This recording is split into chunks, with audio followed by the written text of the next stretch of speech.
Well, it's considered the deadliest Marvel showdown of all time. Avengers Infinity War is just days away, and this decade-long storyline started all the way back with the first Iron Man film. So, does it live up to all the hype? Well, I had a chance to catch up with the cast over the weekend.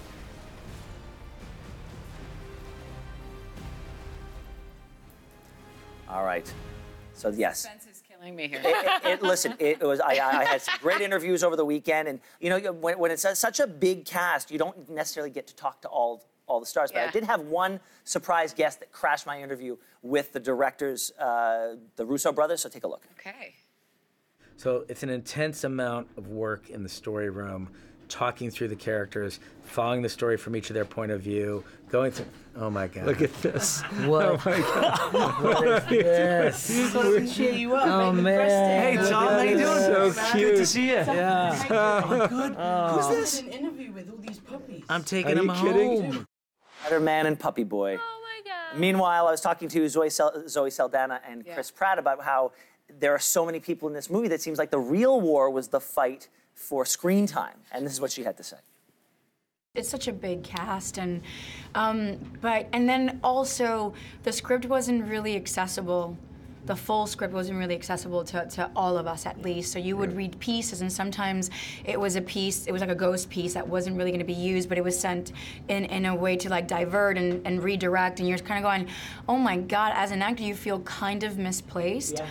So, like, who gets top billing here? Like, when you look at a poster, is it just, it doesn't matter? This next guy, Josh Brolin, does he? Thanos, Okay. the biggest bad guy in the history of the Marvel Cinematic Universe. A lot of pressure on his shoulders, and not the least of which comes from the fact that he's the new guy coming into a situation where there's some pre-existing relationships that date back 10 years. This is what he had to say. Well, what was it like on set with these people who signed? Some of them have been working together for 10 years. It's great to me. It's kind of like when I was doing Men in Black, and then you look back at those two movies when you're preparing for the third and Tommy and all that kind of stuff. So here you watch 18 movies, and you get to we go through each one, and I'm like, wow. So when I end up on set, I have the history. All right. So look, there's going to be many more of my interviews with the cast of Avengers. What is so funny? Because we're sitting here, we have no idea what's going on. Like, I don't. You are in the minority. No. Listen.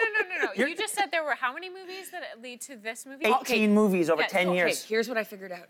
It's taken 10 years to get this film going, right? No, everything's been leading up to this. This was always the plan that they had over at Marvel. They were going to make all these movies, and it was going to end with this, and it's going to change everything in the Marvel Cinematic Universe. You know, you're laughing at me. I'm not laughing at you. Paul Wells from Maclean's Magazine tweeted, he laughed at that Henry said that I thought it was the most anticipated film of the year. This thing's going to make $250 million at the global box office this weekend. I am going to see it tomorrow. I'm going to tell you what I think of the movie tomorrow on the show.